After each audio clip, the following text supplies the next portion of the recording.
보실 성경 말씀은 요한계시록 19장 1절로 21절까지 보시겠습니다. 이 일 후에 내가 들으니 하늘에 허다한 무리의 큰 음성 같은 것이 있어 가로되 할렐루야, 구원과 영광과 능력이 우리 하나님께 있도다. 그의 심판은 참되고 어려운지라. 음행으로 땅을 더럽게 한 큰 음녀를 심판하사 자기 종들의 피를 그의 손에 갚으셨도다 하고, 두 번째 가로되 할렐루야 하더니 그 연기가 세세토로 올라가더라. 또 24장로와 네 생물이 엎드려 보좌에 앉으신 하나님께 경배하여 가로되 아멘 할렐루야 하니, 보좌에 섬성이 나서 가로되 하나님의 종들 곧 그를 경외하는 너희들아, 물은 데서 하고 다 우리 하나님께 찬송하라 하더라.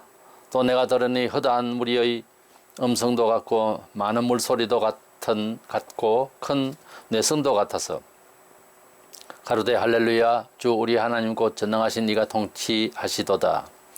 우리가 즐거워하고 크게 기뻐하여 그에게 영광을 돌리세.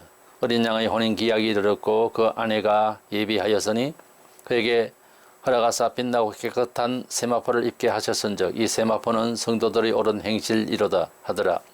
천사가 내게 말하기를 기록하라, 어린 양의 혼인잔치에 청함을 입은 자들이 복이 있도다 하고, 또 내게 말하되 이것은 하나님의 참되신 말씀이라 하기로, 내가 그 발 앞에 엎드려 경배하려 하니 그가 나더러 말하기를 나는 너와 및 예수의 증거를 받은 네 형제들과 같이 된 종인이 삼가 그리하지 말고 오직 하나님께 경배하라. 예수의 증거는 대언의 영이라 하더라.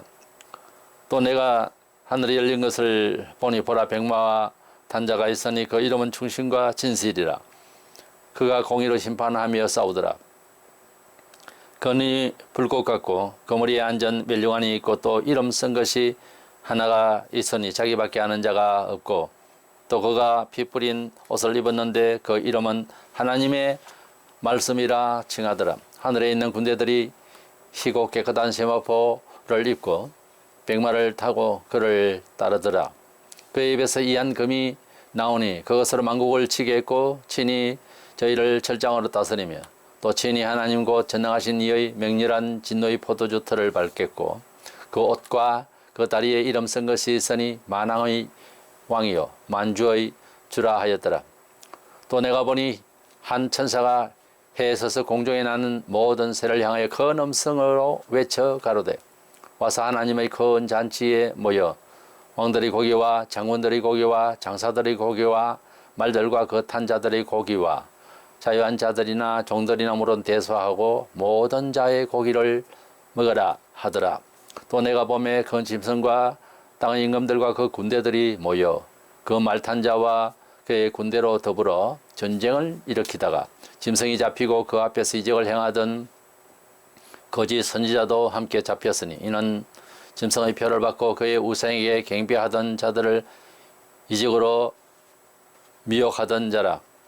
이들이 산채로 유황불 붙는 못에 던지우고 그 나머지는 말탄자 입으로 나오는 금의 죽음에 모든 새가 그 고기로 배불리우더라. 아멘. 계시록 이 19장은 예수 그리스도께서 재림하시는 장면입니다. 그러니까 계시록 읽어보면은 18장까지 예수께서 재림하시는 모습이 없고 마지막 때에 대환란의 기록만 있습니다.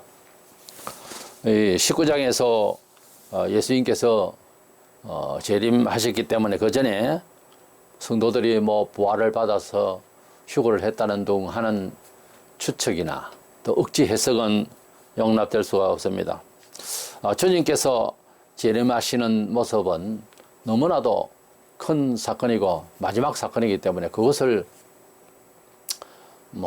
그러니까 흔한 말로 신령한 사람은 알 수 있고 그렇게 이제 기록이 되어 있어서는 모든 성도들에게 복된 말씀이, 계시록도 사실은 넓은 의미에서 복음입니다. 기쁜 소식이 될 수가 없어요. 그래서 확연히 예수께서 재림하시는 그림이 보여지고 있습니다. 이래서 본장을 예수 그리스도의 재림이라는 주제로 말씀을 나누고자 합니다. 먼저는 예수께서 재림하실 때의 그 오시는 모습은 심판하시는 만왕의 왕으로 오시는 모습입니다. 예수님께서 처음에 초림하실 때에는 베들레헴에서 고요하게 오셨습니다. 알 사람은 알고 모르는 사람은 몰랐습니다. 그러나 재림하실 때 예수님은 모든 세상이 다 알게 됩니다. 그래서 우리 예수께서 재림하실 때에는 사실은 이제 초림 때와 같이 구원을 위한 좋은 이야기들로 시작되는 그런 표현들이 없고 심판하는 모습만 보이고 그런 내용만 가득합니다. 앞서 하나님께서 음녀와 그리고 적그리스도의 성을 완전히 심판하신 내용을 우리가 보았습니다. 이 본문에는 재림하시는 예수 앞에서 할렐루야를 네 번이나 외치면서 찬양하는 모습을 보고 있습니다. 6절에 만왕의 왕이요 만주의 주라고, 예수님은 만왕의 왕이시다, 또 만주의 주다, 이렇게 표현하고 있습니다.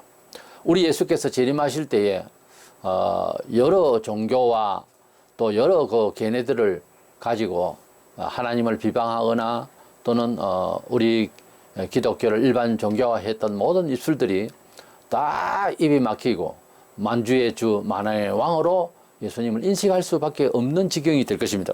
11절에 보라 백마와 그것을 탄 자가 있으니 그 이름은 중심과 진실이라 그가 공의로 심판하며 싸우더라. 예수께서는 재림하시면서 그 장면 자체에서도 알겠지만 재림하시면서 공의롭다고 하는 것은 하나님이 인정하실 뿐만 아니라 사람들도 볼 때에 객관성이 있다 그 말이에요. 그렇게 아주 확실한 심판을 하시러 오시는 모습을 보게 되는 것입니다. 백마를 타고 이제 내려오시는, 백마는 성린을 상징합니다만 계시록상에 백마를 먼저 탄 자가 나타나 보이는 것은 계시록 6장에 있습니다. 그것은 재림하시는 예수님의 모습처럼 그런 백마가 이제 내려오는 그런 모습이 아니고 그렇게 그냥 타고 있는 모습인데, 이 사람은 적그리스도라고 제가 설명을 했습니다. 많은 사람들이 복음인의 예수의 여러 가지 설명을 하지만은 사실상 6장에서 18장까지는 대환란의 내용이 그림이 나타나기 때문에 거기에서 갑자기 예수님이 나타날 이유도 없고, 복음의 역사는 사도 요한이 이것을 기록할 무렵에 거의 1세기에 말에 이렇게 기록했는데, 예수께서는 이미 그 전부터 약 100년 전부터 이제 말씀이 전도가 되었고 그렇게 했기 때문에 예수님께서 6장에서 갑자기 나타나거나 복음이 그때부터 시작된다고 볼 수가 없죠. 그래서 예수께서 오셔서 서기 33년에 정확하게 하면 이제 30년, 그래서 3년 또 33세까지 그렇게 약 3년 반 동안 복음을 전파하기 시작하여서 그 사상이 이 세상에 비록 국지적으로 이스라엘 땅이지만은 상당히 부딪히고 핍박이 있었고 결국 그래서 십자가에 못 박히기까지 하셨습니다만은 그 과정을 6장에서 또 설명을 할 수는 없는 거예요. 그래서 예수께서 재림하시게 되면 앞으로 되어질 일이라고 요한에게 말하면서 6장에서부터 18장까지가 사실은 666의 대환란인 것입니다. 6 곱하기 3은 36, 18 되죠. 그래서 6장에서 18장까지 이렇게 외우기 좋습니다. 그래서 6장에서 18장까지 6이 3번 이제 그거 되면 18이 되죠.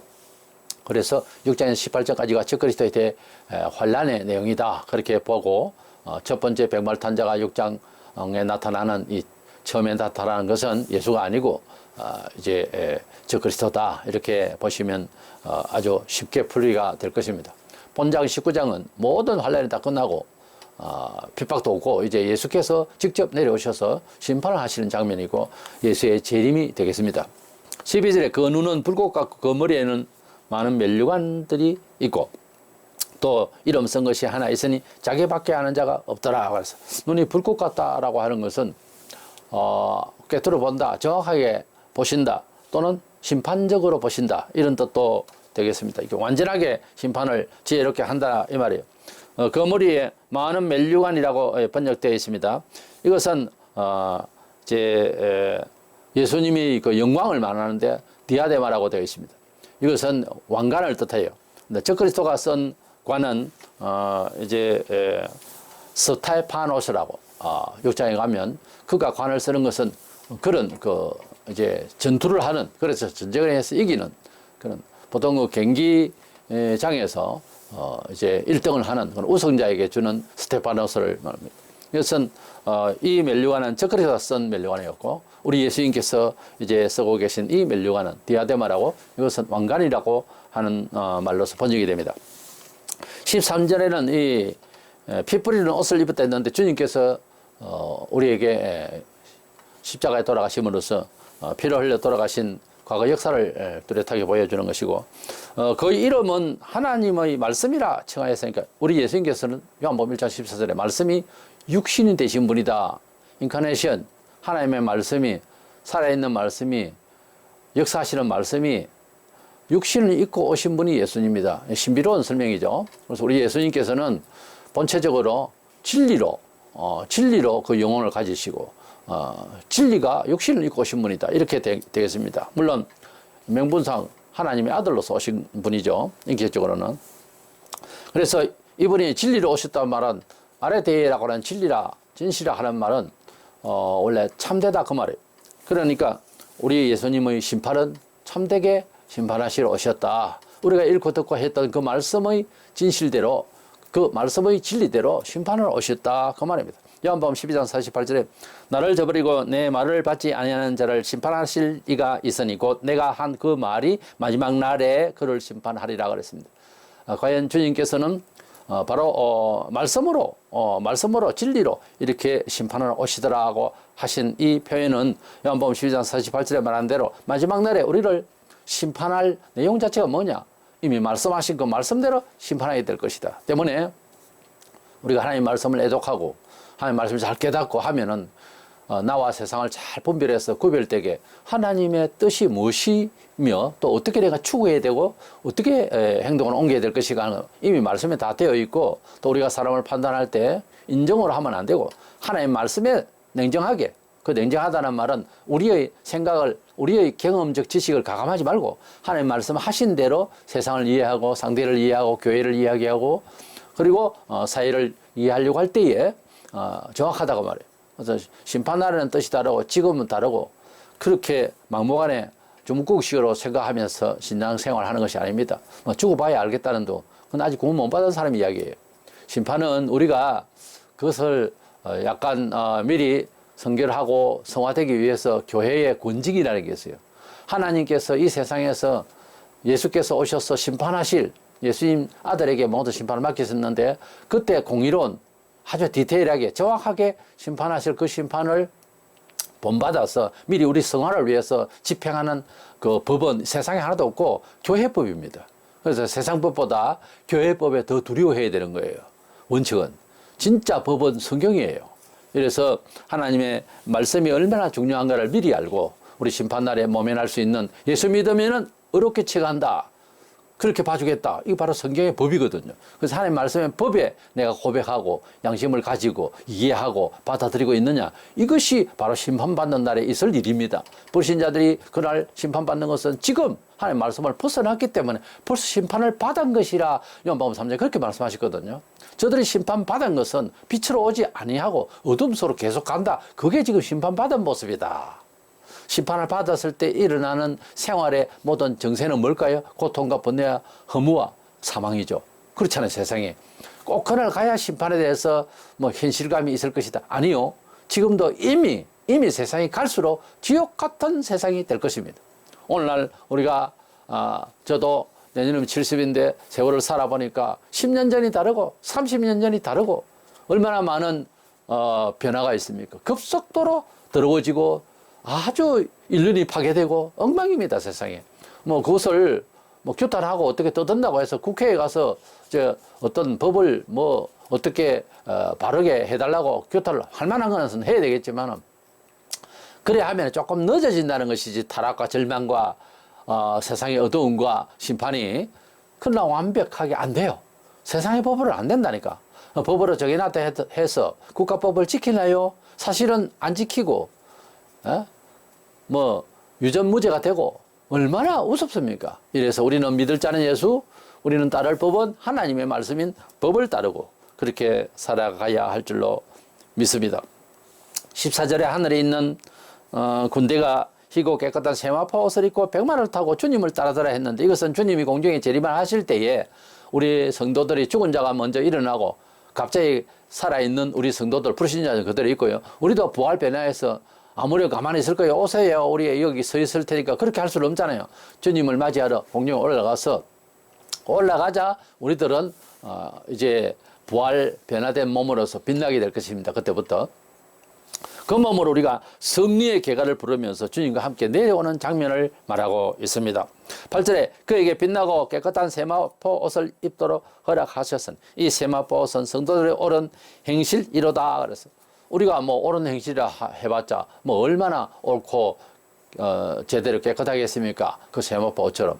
그러나 우리 주님께서는 긍휼이 많으시고 우리 주님께서는 우리에게 옳다 옳지 않다의 기준이 하나님의 뜻대로 얼마나 충성하고 하나님 아버지께서 받으실 만한, 물론 세상에서 덕이 되고 하는 것이 주님의 또 교훈이기도 해요. 그러나 무엇보다 하나님께 영광 돌릴 수 있는 사람이었느냐, 그런 겸손으로 자기를 비우고 그렇게 하나님의 영광을 위하여 힘썼느냐에 따라서 그 옷의 희기가 차이가 있을 것입니다.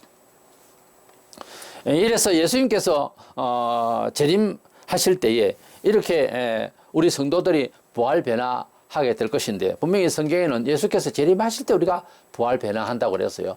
아직 19장에 재림하실 것인데 재림도 하도 안 했는데 이중 재림을 말하는 휴거론자들, 공중에 재림했다가 7년 동안 대환란이 있을 때 성도들은 공중에서 주와 같이 잔치를 하고 밑에는 뭐 고생을 한다, 이런 그림 없어요. 그런 말씀을 하신 적도 없고 사복음서를 그래서 자세히 읽어봐야 됩니다. 주님이 오실 때에 모든 성도들이 부활한다고 그랬어요. 그런데 잘 못 믿는 사람은, 성도들은 뭐 순교의 공로로 구원을 받는다는 도, 환난 중에 고생을 한다는 도, 말도 안 되는 소리를 가지고서 미혹을 하고, 그래 보면 굉장히 주목이 되죠. 저 사람 말이 맞는가 보다. 뭐 제대로 알 수가 없으니까 성도들은 목사가 가르치는 대로 보통 따르죠. 그래서 목사를 함부로 배출해서는 안 된다고 말해요. 좀 더 신앙적으로 수련을 하고 학습을 많이 하도록 하고, 또한 사실은 목사 자신이 먼저 많이 깨어져야 됩니다. 그리고 하나님 앞에서 합당해야지. 그렇지 않고 그 미혹적인 그런 걸 어떻게 배워가지고서 휴거한다는 도 뭐 없어요. 그런 거. 사장에 무슨 휴거를 해요. 사도 요한이 이 계시의 내용을 듣기 위해서 혼자 올라갔지. 그것은 사도 바울도 올라갔잖아요, 삼청청에. 그러니까 그걸 온 교회가 올라갔다고 비약할 리가 없어요. 그럴 수가 없다고. 그렇다면 뒤에 있는 내용은 뭐 읽으라 많아져. 그럼 필요 없겠네요. 부활 받았으니까. 아닙니다. 19장에 비로소 우리가 부활 변화될 것입니다. 그러면 데살로니가전서 4장 16절 17절에 있는 말씀을 가지고서 휴거론자들이 상당히 말을 많이 하는데, 주께서 호련과 천사장의 소리와 하나님의 나팔 소리로 친히 하늘로부터 강림하시리니, 재림이죠. 그리스도 안에서 죽은 자들이 먼저 일어나고, 예수께서 재림하실 때 죽은 자들이 먼저 성도들이 일어나고, 그 후에 우리 살아남은 자들도, 살아있는 성도들도 그들과 함께 구름 속으로 끌어올려 공중에서 주를 영접하게 하시리니, 그리하여 우리가 항상 주와 함께 있으리라. 그리하여 하니까 공중에서 그러면 구름 속에서 가만히 있을 겁니까? 그 말이 아니고 그때 그렇게 만나서 영원토록 주와 함께 한다, 그런 뜻이에요. 근데 이 구절을 가지고서 공중 휴거를 한다고 그렇게 문자로 그렇게만 제한되게 말을 하면은 구름 속에서 가만히 있어야죠. 왜냐하면 영접하여 항상 있다 하면 구름 속에 항상 있을래요? 그러니까 말 자체를, 이 문장 자체를 그렇게 읽으면 안 된다, 이 말이에요. 뭐 4장에서 휴거했다, 12장에서 여자가 교회니까 도망을 가니까 중간 휴건설이다, 별 소리를 다 해요. 그 유대인을 말하는 겁니다, 그거는. 이래서 우리는 주님이 오실 때에 죽은 자가 먼저 부활하고 산자도 부활 변화해서 공중에서 주님을 영접해서 빛난 몸과 빛난 영광의 주와 함께 땅으로 내려오실 것입니다. 우리 주님은 그렇게 오실 때에 우리 성도들을 부활 변화시킨다고 했기 때문에, 계시록에는 재림하시는 모습에 대해서 우리 연상을 하지 말고, 내용 자체가 19장 아니면 없어요. 그때 우리가 부활 변화하는데 그 전에 우리가 부활 변화한다는 소리를 하면 안 되죠. 15절에 그 입에서 예리한 금이 나오니 그것으로 만국을 지겠고 친히 그들을 철장으로 다스리며, 또한 친히 하나님 곧 전능하신 이의 맹렬한 진노의 포도틀을 밟겠고, 그 입에서 예리한 금이 나온다. 진리의 말씀. 1장에서도 예수님께서 입에서 날선 금이 이렇게 보이더라 했지 않습니까? 이것은 진리의 말씀. 그러니까 주님께서 심판하실 때 칼과 무슨 뭉치로서 심판하는 것이 아니고 하나님의 말씀으로 심판한다는 거죠. 하나님의 말씀을 가지고서 심판한다는 말 자체가 어떤 거냐? 우리가 특별한 은혜를 받을 때야. 또 우리가 마음이 비워지면 언제든지 가능한데요. 목사가 설교를 하는데 내 영혼을 칼질을 하는 것 같은 엄청난 하나님의 그 말씀 자체에 대한 예민하게 받아들여질 때가 있습니다. 우리가 하나님의 말씀이 행동으로 바로 옮겨지는 경우가 바로 주님께서 오셔서 하시는 말씀의 역사가 나는 거죠. 예수님을 잡으러 온 병사가 있었는데, 그래 내를 찾느냐, 너희들이 찾는 자가 바로 나다 이러니 그 자리에서 팍 쓰러졌어요. 하나님의 말씀은요, 문자대에 있는 문장 자체가 아니에요. 우리가 성경을 읽을 때나 하나님 말씀을 들을 때에 이 말씀의 역사성을 알아야 돼요. 이 말씀의 역동성을 알아야 된다고. 하나님 말씀이 얼마나 강력해서 빛이 있으라 하니까 빛이 생겼겠어요? 하나님 말씀으로 전부 다 됐어요. 그렇기 때문에 우리가 그것을 이제 단지 우리 사람들 알아들, 한국 사람은 한글로, 영국 사람은 영어로 이렇게 번역해서 한 건데, 이 하나님 말씀을 우리 말로서 기록한 것이 성경이다 뿐이지, 그 현장에 가서 성경대로 우리가 들으면은 잘못하면 쓰러진다고. 예. 구경만 하다가도 쓰러진다고. 그만큼 하나님 말씀의 권위에 대해서 우리가 마음에 그렇게 섬기고, 주의 말씀이라 하면은 누가 말을 해도 아멘, 아멘. 예. 아니요가 있겠느냐. 그랬잖아요. 우리가 하나님 앞에서 말씀에 증거한 이 보편적 진리를 가르치는 자에게, 예, 그렇게 하겠습니다. 순종밖에 할 길이 없어요. 사람이 문제가 아니고 하나님의 말씀이 그렇다는 거죠. 유독 나에게 권면하고 나에게 직접 말씀하실 때, 예, 그리 하겠습니다. 이거밖에 없어요. 그 하나님의 말씀의 권위에 대해서, 그 하나님의 권능에 대해서 몰라서 그렇지 참 두려운 이야기입니다. 우리가 흔히 많이 전도를 하는데요, 그 말씀에, 예, 그러면 그것이 맞는지 알아보고 믿도록 하겠습니다. 이럴 죄인일 뿐이지, 거기서 뭐 어쩌고 하고 핀자를 하고 막 비난을 하고 그럴 내용이 아니에요. 하나님의 음성은. 하나님의 음성을 그냥 언어로 담아낸 것 뿐이에요. 그러니까 성경을 그만큼 그런 권위에 대해서 알고 읽어야 되고 이해해야 됩니다.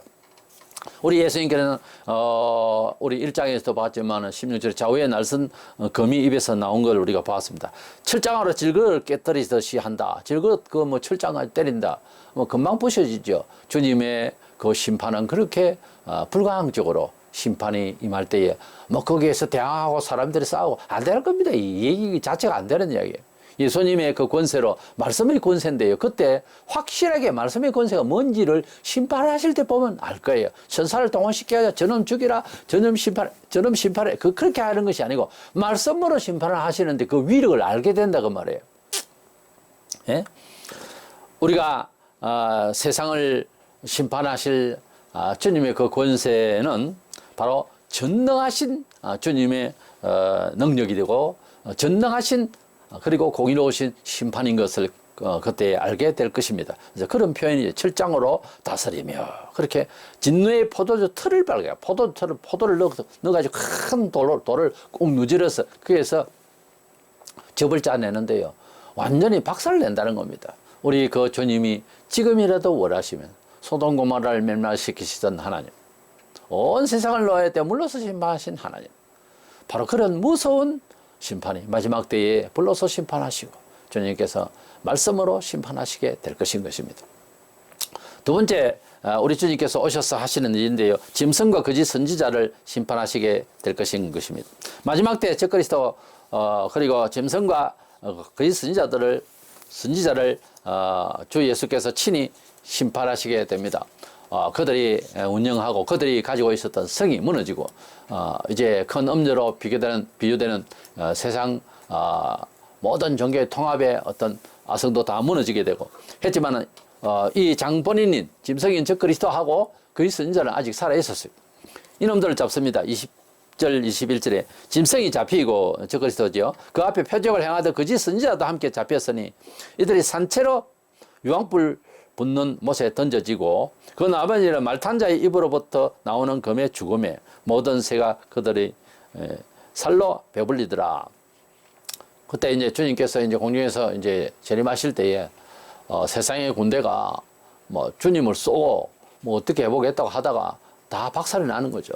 그때에 이제 적그리스도와 그리고 거짓 선지자 잡아서 좀 더 이제 강화해서 하신 말씀이기도 하지만, 실제로 산채로 집어다가 지옥에 던진다. 산채로 할 때는 육신인데 지옥은 영의 세계인데 그게 어떻게 될지 그때 가서 이제 우리가 알겠죠. 산채로 지옥에 집어던지더라. 죽은 자를 집어던지는 아이고 산채로 그냥 집어던지더라. 얼마나 무서운 저주를 받게 되는 것입니다. 그리고 그 많은 예수를 대적하던 군대들과 많은 사람들 이제 뭐 부자고 가난자고 유부녀고 아이고 할 것 없이 반항하고 주님을 멸시하던 모든 사람들 다 썰어버립니다. 다 썰어버릴 때에 그 시체들을 이제 공중에 나는 새들이 와서 참 먹게 될 것이다. 그렇게 말씀을 하신 것입니다. 참 무서운 비참한 말로죠.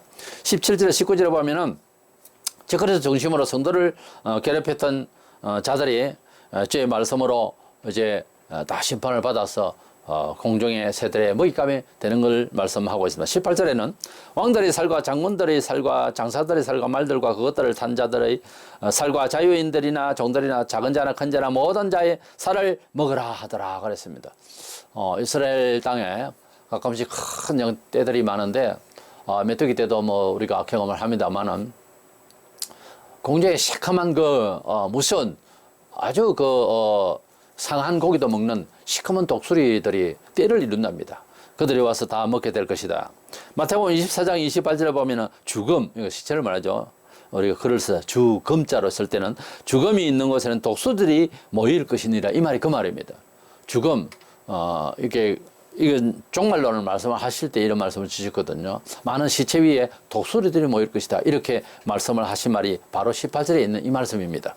이래서 예수님께서 재림하시면 우리가 고달팠던 모든 정치, 문화, 경제, 사회 모든 면에서 주도했던 저 그리스도와 거짓 선지자 이들을 우리 눈에 시원하게 산채로 잡아다가 지옥으로 던지게 되는 이런 심판을 우리가 보게 될 것입니다. 마지막으로 세 번째, 우리는 주님께서 오시면 바로 우리 성도들과 주님이 만나서 혼인을 이루는 그런 즐거움을 갖게 될 것입니다. 하나님은 자기 백성을 전혀 이스라엘이라 그렇게 말씀하시기도 하고 또 마태복음 25장에는 예수님은 신랑과 신부의 그런 비유로서 우리를 신부로 보시고 주님 신랑으로 그렇게 말씀하셨습니다. 7절에 우리가 즐거워하고 크게 기뻐하며 그에게 영광을 돌리세 어린 양의 혼인 기약이 이르렀고 그의 아내가 자신을 준비하였으므로 그랬습니다. 우리가 주님을 만날 때에 마치 신부가 신랑을 만나게 되는 남자들로서는 그냥 이제 나를 만나러 오는 신부의 그 모습을 이제 보는 즐거움이겠지만 우리가 남자이기 때문에 저는 잘 모르겠습니다만 신부로서 남편에게 가는 한 걸음 한 걸음 가는 결혼식장의 그 모습을 보면서 무슨 마음일까 하는 걸 대략은 짐작해도 여자가 아니니까 잘 모르지만은 우리가 주님을 만날 때의 마음을 생각하면 그런 마음인가 싶어요. 우리가 주님이 오실 때, 우리 신랑 예수가 오실 때 우리가 주님을 맞이하려고 하면 단장을 하고 싶은, 아마 그랬겠죠, 여자들도. 마음에 단장을 하고 싶은 생각이 먼저 들더라고요. 뭐 어떤 다른 모습을 춤을 추며 기쁨을 들으면 그게 아니고 내 마음에 성결하고 단장을 먼저 해야 되겠다는 마음이 들더만요. 그러니까 몸 마음대로 쓰던 사람이 다른 남자하고 시집을 갈 때 그는 도둑의 마음이에요. 정말 회개하고 물론 그래 하면 되겠지만은 그렇지 않으면 그런 죄를 짓는 거예요. 왜 그렇게 내가 말을 하나 하면은 주님을 만나려는 우리 마음이 단장하고 싶은 마음이 먼저 들더라고 나는.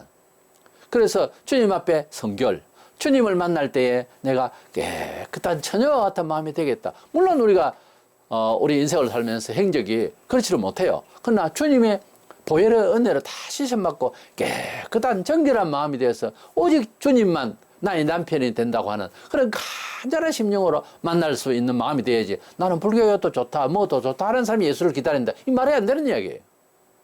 그건 아주 사악한 거예요. 그래서 방탕한 거예요, 영혼이. 그래서 우리 주님만 만난다고 할 때는 그렇게 단장하고 싶은 마음이 돼야 되는 거예요. 주님이 오실 날이 가까운데 우리 성도는 뭔 일을 많이 하고 그게 문제가 아니고 내 자신이 주님을 바라보는 자세가, 내 양심이, 신앙의 도덕성이, 신앙의 정서가 얼마나 정결해야 되느냐 하는 것을 우리가 잘 살펴야 되는 것입니다. 마태복음 22장 2절에 천국은 마치 자기 아들을 위하여 혼인잔치를 베푼 어떤 임금과 같으니 그렇습니다. 우리가 주님을 만나서 천국에 갈 것인데 마치 신랑과 신부가 잔치하는 것이 그렇게 우리가 천국 가게 되는 그런 내용을 말씀하고 있습니다. 고린도서 11장 2절에 내가 너희를 정결한 처녀로 한 남편인 그리스도께 드리려고 중매함이로다. 바울이 고린도 교회를 향해서 내가 너희들을 신랑 대신 예수께 이렇게 접목시키는 중매자 역할을 한다. 그런 표현을 했어요. 정결한 처녀로 한 남편인 그리스도께 그랬어요. 정결한 처녀로. 우리가 천국 갈 때 기본적 바탕이 뭔가 하면 또 주님을 만날 때 기본적 자세가 뭔가 마음에 깨끗함이 돼야 됩니다. 이 내 마음에 이것도 좋고 세상도 미련 있고 뭔 철학도 좋고 뭔가 뭐 세상에 탐심을 내는 모든 것들이 다 우상입니다. 이것 가지고는 안 된다는 거예요.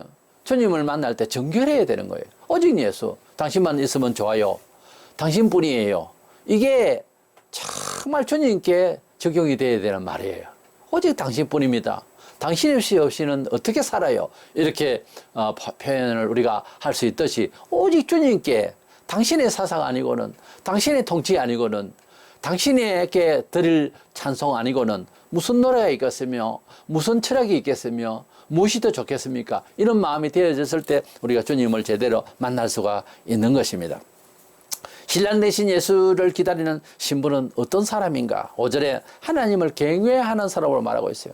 7절에 신랑을 기다리면서 자신을 준비하는 사람으로 되어 있고 8절은 옳은 행실을 이것은 옳다 안 옳다 하는 것은 성경적으로 하나님께 뜻에 맞다 안 맞다 그 말입니다. 내가 비록 잘못했지만은 주님이 날 위해 돌아가셨습니다. 이렇게 고백하면 옳은 겁니다. 옳은 사람이 되는 거죠. 10절에 저 그릇을 따르지 않고 오직 하나님께만 경배하는 사람. 9절에는 어린 양의 혼인잔치에 청함을 받은 자들은 복이 있도다. 우리가 하나님의 나라에 갈 사람은 따지고 보면은 우리의 종교적 행위의 어떤 유무의 어떤 정도가 아니고 청함을 받아야 돼. 우리가 결혼식에 청첩장을 받잖아요.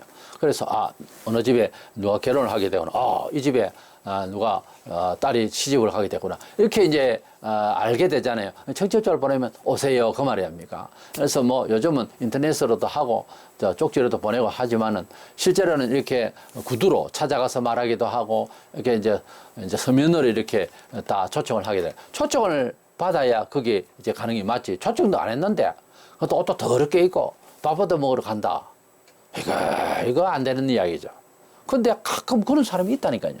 초청을 받아서 하늘나라 가지 초청도 안 했는데 하늘나라 갈 수가 없다는 거죠. 그러면 그 초청이 뭐냐? 예수를 구주로 믿으라는 복음을 제대로 내 마음에 입었느냐? 받았느냐는 거예요. 믿음의 옷을 말하는데 임금이 초청을 했는데 천국 자체에 근데 거기에 가려면 예의를 위해서 기본적 옷이 있어요. 믿음의 옷. 그것도 입지도 아니하고 와가지고 쭈그리 있으면 바깥에 어두운 가운데 버리라. 쫓아내라. 그렇게 말씀을 하셨어요. 즉 믿음의 옷을 입고 가야 된다. 그것은 초청을 받은 사람의 태도예요. 내가 주님 앞에서 부름을 받았고 주님이 날 위하여 돌아가신 것을 확신했고 내가 주님을 찬양했고 나의 인생의 신랑 되신 예수님으로 신부된 마음으로 살고 있는 한 나는 초청을 받은 사람이죠. 그게 안 돼 있으면은 얘들아 천국에 지금 도래했다 천국 가자 해도 못 알아들어요. 아니 천국 갔다 놔도 여기가 천국인지 아닌지 모른다니까. 그리고 두렵고 그게 안 맞아요 자기 몸에. 그러니 미리 초청받고 미리 부름받고 미리 믿어지고 미리 신부되자는 거죠. 그래 안 되고는 준비가 안 되고는 하늘나라 못 가요. 다른 건 다 좋은데 다 용서받을 수 있고 다 그냥 해결할 수 있어요. 다 뭐 못난 점 다 괜찮아요. 그런데 초청받은 마음이 되느냐 안 되느냐 이건 너무 중요한 거예요. 초청받은 마음이 안 되는 사람은 자살을 해버려요. 어떤 일을 당했을 때 그럼 자살하는 거지. 초청받은 사람은 자살 못 해요. 못해요. 뭐 어쨌든지 살아남아요. 왜?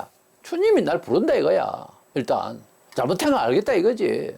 내가 너무너무 큰 실수로 감옥 가고 뭐 사형건도 받을 수도 있어요. 그러나 주님이 날 오라 한다 이거야. 그 때문에 자살 절대 못 해요. 뭐 여러 사람들 심리학적으로 설명하면 절대 저는 성경적으로 볼 때 자살할 수가 없어요. 왜냐하면 우리를 지키고 우리 영혼을 제대로 지키는 새 영은요 죽을 수가 없어요. 때문에 하나님의 나라는 일단 가야 된다는 그것 뭐예요? 초청받았다 이거지. 나는 그래서 일단 참고 인내하고 목숨 걸고 주님을 기다리게 되는 거죠.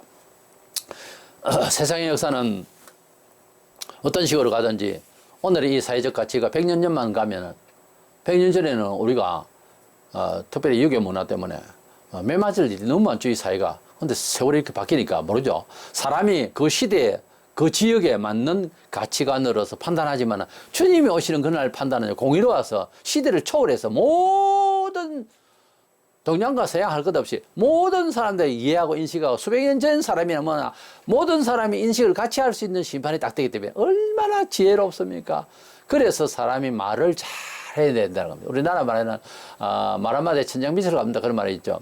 하나님의 말씀은 권능이 있고 하나님의 말씀은 완벽해서 무슨 말씀을 하시면은 빛이 쏘라면 빛이 확 생기고 만물을 막 말씀하면 토끼가 일어나라 하면 막 그냥 뭐 토끼가 생기고 이런 식이 되는 하나님의 그 말씀의 권능처럼 우리 사람이 뭐 서류 이런 것보다 사람이 말을 하면 그걸 지킬 줄 알고 참 그것은 법적인 것보다 더 효력 있게 나타나야 되는 거예요. 그래서 사람이 말을 정말로 얼마나 힘있게 잘 하느냐, 내용 있게 잘 하느냐. 그런데 말 표현하고는 관계없어요. 얼마나 순전하게 말하느냐, 적합하게 말하느냐. 그건 하나님의 음성을 좀 담는 거죠. 이래서 사람이 말을 막 하루에 막 수마디를 하는데 말을 잘해야 되는 거예요. 아주 적정하게 거기에 맞는 말을 해야 되는 거예요. 거기에 플러스 아파라 감동 있게 하는 거는 약간 문학적인 성질이 있지만 그러나 진실하면 감동이 돼요 원래. 그래서 하나님 말씀은 진실하고 하나님 말씀은 공의롭고요. 하나님 말씀은 인정사정 없이 딱 바른 말로 우리에게 나타나게 합니다.